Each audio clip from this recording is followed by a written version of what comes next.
What is the history of introductions etiquette? Have you ever wondered how the way we introduce ourselves and others came to be?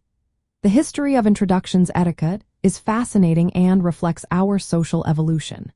In early human societies, people lived closely together and needed basic rules to maintain peace. These early expectations helped create a foundation for how we interact today, including introductions. As societies grew, especially during medieval times, introductions became more structured.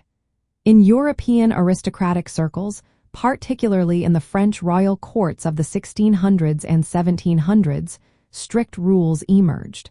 The court of King Louis XIV was particularly influential. There, social behavior was governed by clear guidelines on who could be introduced to whom, how to address individuals of different ranks, and the gestures that accompanied these introductions. This structure was essential for maintaining social order and respect. The need to show respect played a significant role in how introductions were carried out. In many cultures, it was customary for individuals of lower status to be introduced to those of higher status. This often included specific gestures like bowing, curtsying, or handshakes. The act of introducing someone was not merely about stating names. It was about establishing relationships and acknowledging social roles. Cultural differences have always influenced introductions etiquette. In some Asian cultures, formal rituals are common, such as exchanging business cards with both hands and bowing. This reflects respect and humility. In contrast, Western cultures typically favor a handshake, symbolizing trust and equality.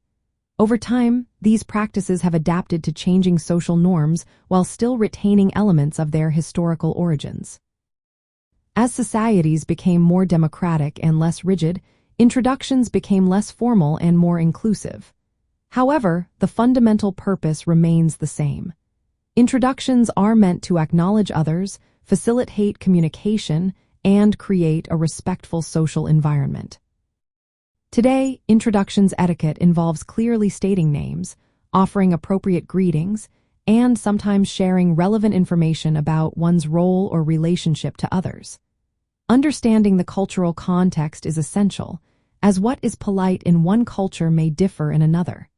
For instance, in some cultures, it is polite to introduce the younger person to the elder, while in others, the reverse is true.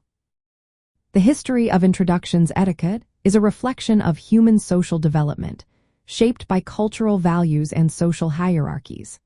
It began with basic social rules in early communities, was formalized in royal courts, and continues to evolve in our modern multicultural societies.